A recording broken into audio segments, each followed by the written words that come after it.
Hello, welcome back to Capes and Phasers. I'm Trev, and as always, I'm joined by Grey Gamer 25, and we've just watched that finale of Star Trek Strange New Worlds Season 3, Right. Episode 10, titled New Life and Civilizations. Wow, okay.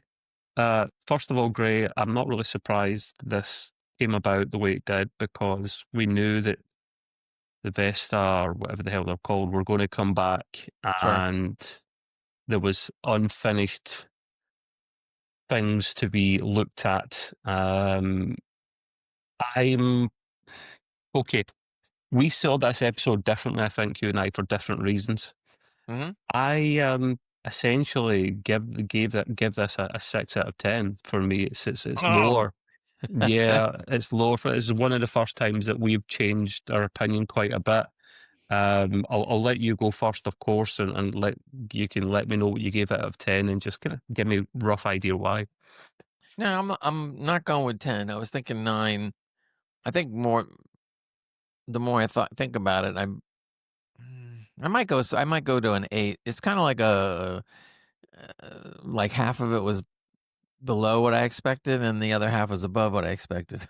Yeah, so yeah, unfortunately, if you have to blend the two together, you're going to be overall whatever, right? yeah, So if of I say course. 10 and then 6, it comes out to 8, whatever. Yeah, I true. mean, I didn't think it So was I didn't think it was a bad episode. The one thing I did no, kinda like was it wasn't a cliffhanger like the last time. You don't have to have a cliffhanger at the end of every season. yeah, It was more of a uplifting episode ending, go on to the next thing kinda thing. It was kinda interesting though, at the end of the episode, they go like, "Oh, I have another 5-year mission we're going on." I believe in the I can't remember exactly, but I believe in the lore. I think Pike went on 3 5-year mission, 2 or really, 3? Yeah. that was two or Well, Kirk three. did Yeah, too. Kirk did too. Kirk didn't just have 1 5-year mission. He had more than 1. In fact, yeah, he never finished one because, well, as far as we know, we never finished one because we didn't see the next 2 years of, that's true. Actually, the that's original very Star true. Trek. That's why a lot of people were screaming. They're going like, "At least should have lasted 5 years." I mean, come on, he said 5-year mission, True. and they canned it after 3, so, like, and Damn. sheer Okay. episode count, they went way beyond probably 5 years the way they do it today, and stuff. So let me know, Gray, what your thoughts of this episode were in general then, because this episode seemed like the first half was very different from the second half Yeah, for yeah, me. Yeah, and I think that's where you were coming from as well. yeah. Just let me know what's going through your mind, what you're thinking. Um, I think the first half was kind of a little a little convoluted. Things were just kinda moving too fast without maybe proper explanation or maybe not so much explanation, but proper development. Yeah, So true. so they were kinda going from thing to thing to thing, and you're just kinda having to go, kinda accept it. And Yeah. that would have made this episode probably would have been better as a two-parter because you would have had Yeah.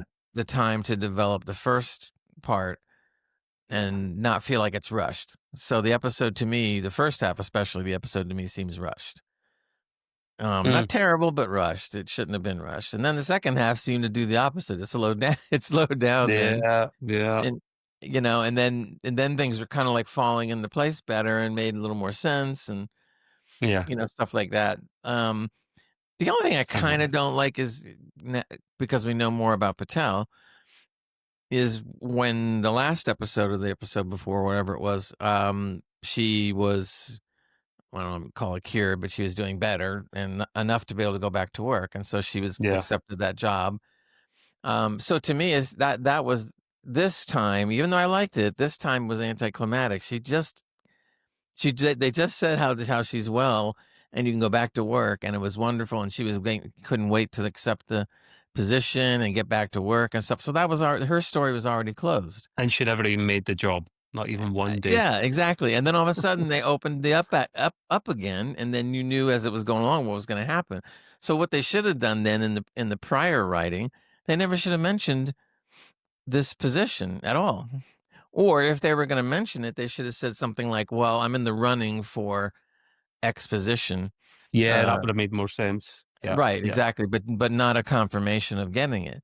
And so that way, then this would have seemed more logical, but it just seemed like, well, we're happy for her and she got the job and that's wonderful and that's I guess we won't be seeing her anymore. yeah. Then she pops up and it's like a whole 'nother thing again, and I'm like, Yeah, it's I'd like a two-parter. If it'd been a two-parter, it would have made a lot more sense. I definitely agree with you on that front. A two-parter at the end of the season, not crossing over right. to Right, another right. Not season, yeah, not a crossover, right. because we know why we did. They potentially maybe avoided that because they weren't sure how many seasons they were getting, so they were rushing through it, as we know they're doing at the moment. Because if they start production on something, they have to see it through to the end, and it's this whole Kurtzman deal we're all about. So, no, essentially, this episode, Gray. Obviously, we're picking up the kind of Vesda angle from before, um, and the young ensign that got absolutely melted before, put in the pattern buffer with the aliens still attached to him. Right. Um, manages to escape along space ley lines, which I didn't think was a thing, but apparently it's a thing. I mean, bit far fetched, but okay, I can get down with that. That's okay. And it manages to escape on one of them to the other side of the bloody quadrant, it seems, and it ends up being the same planet Mhm. that the doctor's on. Doctor Crosby, is it Crosby? Is that his name? Crosby? No, not Crosby. The Nurse Chapel's partner. Oh, oh, geez. Yeah, yeah, No, I'm yeah. pulling a brain fart too. So they basically go over to that planet there, and they're studying an alien race that actually follows the Vesta, and they manage to get into the monument again, because it has to be in Benga, whose story goes way, way, way back, and he's involved in this. The two of them, him and the young ensign that's been taken over, go through together, and they're stuck in there. And it seems like that statue thing that we saw in the previous episodes guarding the Vesta is actually Patel. That's what we find out. She's like a hybrid. She's Patel and she's the statue at the same time, and she's keeping an eye on things. But the Vesta's trying to take it down. He could literally hurt it. Um, but the cool thing was they couldn't get in there after. Like Pike tried to get into the temple, he couldn't. You needed an unbelievable amount of power. This is the cool bit where I see Yeah. science fiction meet. What's the word I'm looking for? Not lore, but good versus evil, mythology, that kind of thing. Mhm. Because I'm not a big fan of that in Star Trek, because it's not science fiction for me. However, I'm willing to put up with it when we get the sciencey bit, which is how do we power this? Oh, we need the power of a sun. Scotty's like, oh, I could give you like half the power using a starship. Oh, what if we have two starships? And then the whole thing of Spock and Kirk, yes, of course he's back again. I know he's overused, typical. Those two do a Vulcan mind meld and they're synchronized to the letter. And this whole starship thing of doing a dance, they have to fly at the Yeah. same exact same time. There's to fire at the exact same time, great. And they do, they literally fire at the exact same time to hit the portal with the energy to open it up. Now, tell me what you thought of that bit there. I thought that was cool. Seeing we see really cool science fiction stuff like that, that Yeah, I liked it makes a me lot. happy. That was more towards like we said, the second half was cooler than the first half. So that Yeah, whole thing was really cool, and the mind meld, you saw it coming, but it was perfect. yeah. Bec I kinda wonder what the captain of the Farragut was thinking because she's the Vulcan and she's sitting behind it while it's happening. And they didn't have to Yeah. say anything, but I just kind of wondered it for a second and go like, "Well, Well, she's Vulcan. She wonder what what she." would it made it more sense if she'd actually been killed in that prior episode and Kirk took over, because we know he becomes captain of the Farragut before he becomes captain of the Enterprise. That made more sense for her to die and him to become captain first, Maybe, and then she wouldn't be in this angle at all. but it's not his time yet, but I'm guessing he would have to be made captain. Well, I don't know, see, because they Soon. said that they're going on another 5-year mission, so that would already tell you that Kirk's not gonna take over their Enterprise for at least another 5 years, you know, or Mm. whatever. Um, and the eventual death of Pike, and he knows it, is gonna come when it comes. Just, you know, I thought the really wonderful thing that was cool about it, and they took this from a TNG episode, so this might have knocked it down a little, but they did handle it. I don't remember the name of it, but there was the one where Picard, basically lived his entire life You out told me the name of it before A this. Measure of a Man, but I think that was more data centric, that Yeah, one. it was I actually, just you're can't right, yeah. remember the name off the top of my head, but anyway, he Yeah. lived a whole lifetime, uh, all the way through to old age and being on the vineyard and the et cetera, et cetera, et cetera, and it was a really good episode. In fact, a lot of people thought it was one of the 10 best ever Oh, of it is. TNG. Yeah. Um, so they borrow from that, and that's the one little thing that bothers a lot of people out there, that it's not the first time that Strange New Worlds is borrowed from previous episodes. They're doing it a lot, and it's okay once in a while, but they're just doing it too much, man. Do your own original stuff. If you want to throw a couple of Mm. Easter eggs out there, that's fine. You know, I'm all for the Easter eggs, but not the Yeah. not, you know. So that really kind of. So I kind of wish they didn't do it. I mean, they did it well. I'm not knocking that. Yeah. And there's also Hollywood doesn't something else have to anything remember too. original. This is another weird thing.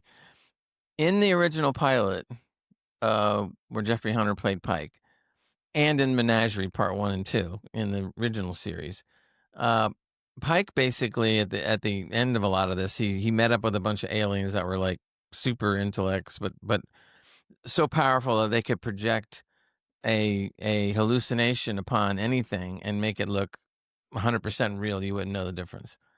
That was their power, or whatever, and on this planet. So if you've never seen it, go watch it. It's 30 years old. I'm sorry if I'm spoiling it. So anyway, Pike knew that when he was in the Menagerie episode and he was already hurt and rolling around in that wheelchair thingy, whatever.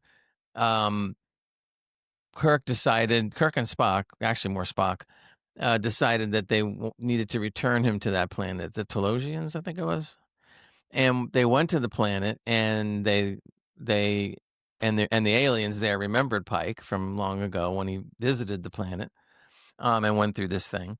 And so he went down there, and basically he got to live out his life after being injured by these aliens, basically putting permanent hallucinations into his mind so that he Yeah. could go about doing normal things like everybody else. And even though he knew, he wouldn't know. Kind of hard to say that, but Yeah, yeah. um, and he did fall in love with another woman.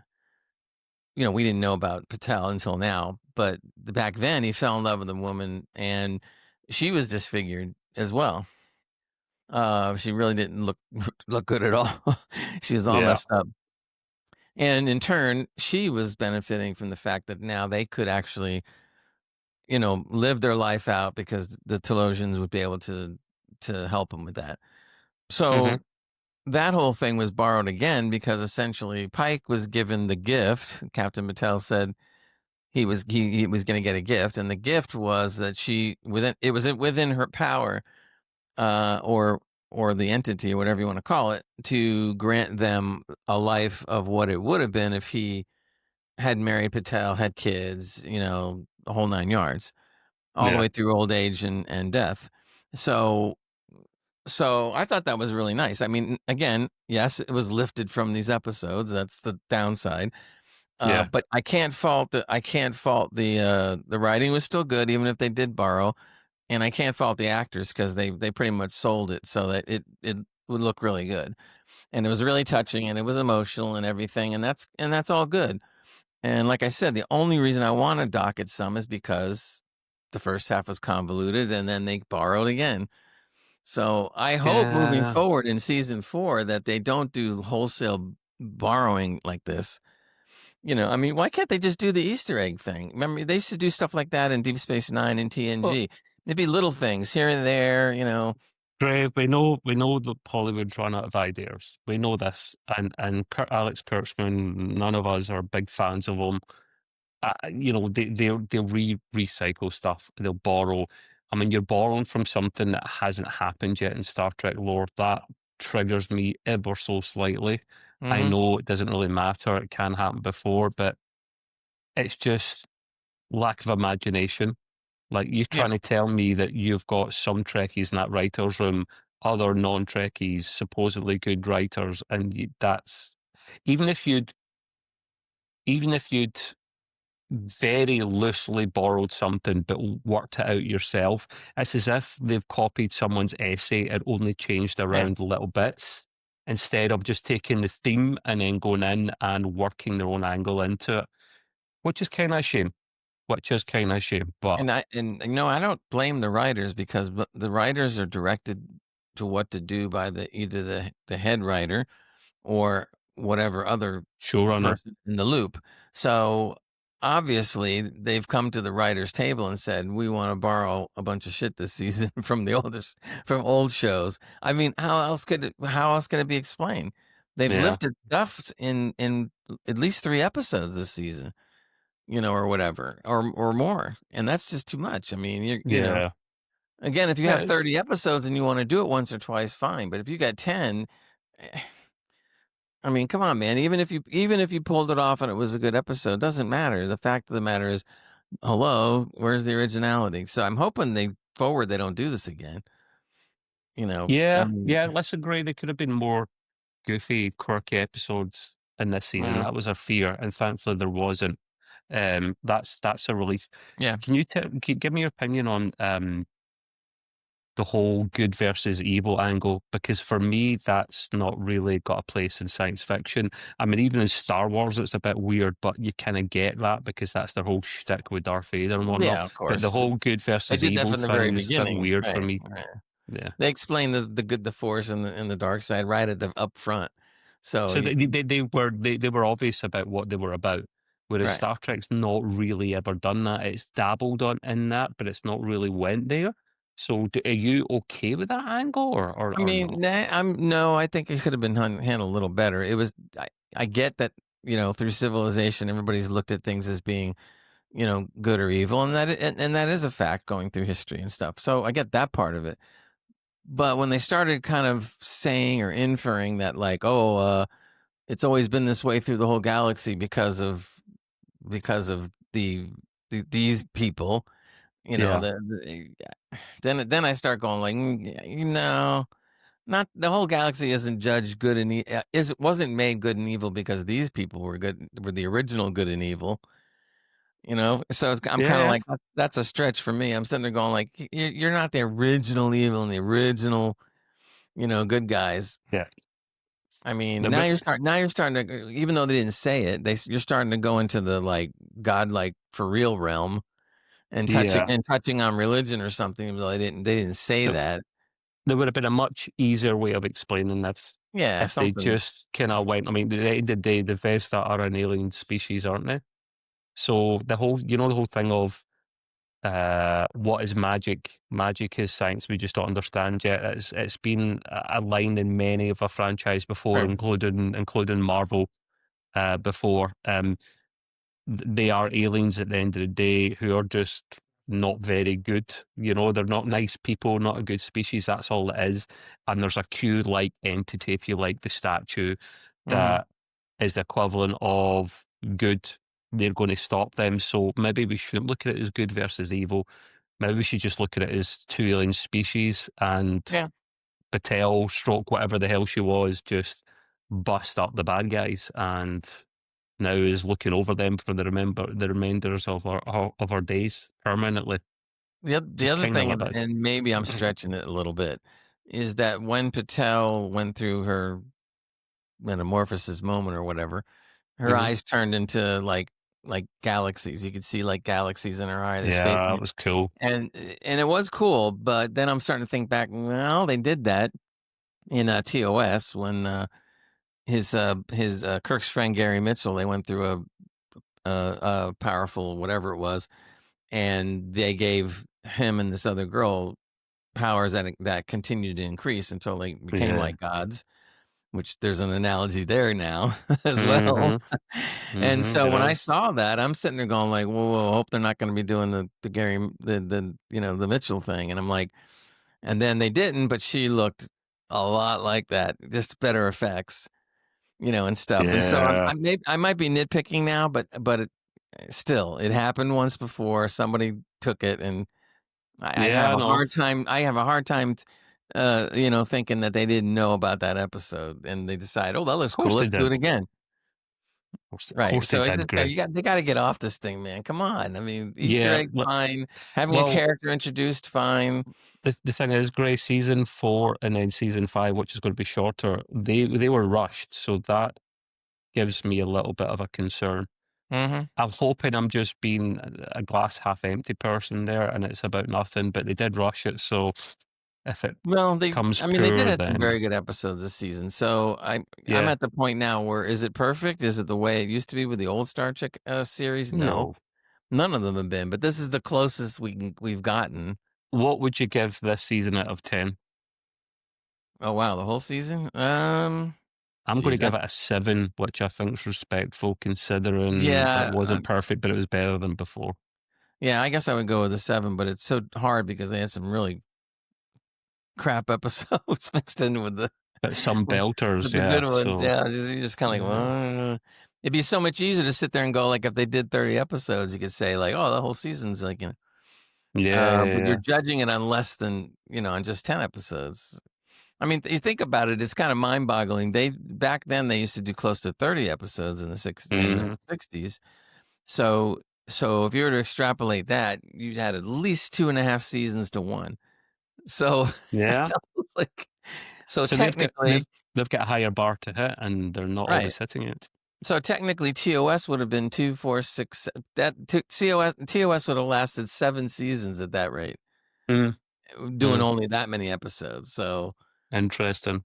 you know That's the fact it gets a 7 out of 10 from both of us, considering there's been some humdingers in there, it's been one of the better seasons. It was better than season 2, up Mhm, there with season 1, maybe even a bit better than season 1, so they're doing alright, they're maybe actually starting to listen, just borrow less maybe. and actually the original ideas, guys, come on. The other thing I'm Anyway, really there's a lot of people out there screaming that they said that if the puppet episode's been filmed, that they need to trash it. yeah, yeah, that's just I'm sorry, there's you could just about explain the singing episode. They just about managed to make it make sense, even if we were cringing all the way through it. Right, right. But this'll just be bullshit with puppets. I'm sorry, guys. That is ridiculous. If you do that, you're just going to ruin things. But maybe they'll listen and can. I doubt they will, but you never know. Either Stranger that or things have maybe it's happened, more Gray. than we thought because maybe somebody had a They'll rewrite it a hallucination. bit. Yeah, yeah, And it was just a quickie little whatever. yeah. But man, if it's the whole episode like that, then they better plan on going back and reshoot or just dump it all together Oh. and say, "This is a 9 episode season." Let's hope not, mate. Yeah. Yeah, well, okay, listen, we're gonna wrap up there. Okay. It was a decent season finale, not phenomenal, but, it's good enough, and it's made the season kinda decent to good overall as well. So, yeah, we'll call it from there. We'll be back, sometime shortly. Until then, though, say goodbye to people for me, Gray. Goodbye. Live long and prosper. See you later, guys. Bye-bye. Bye.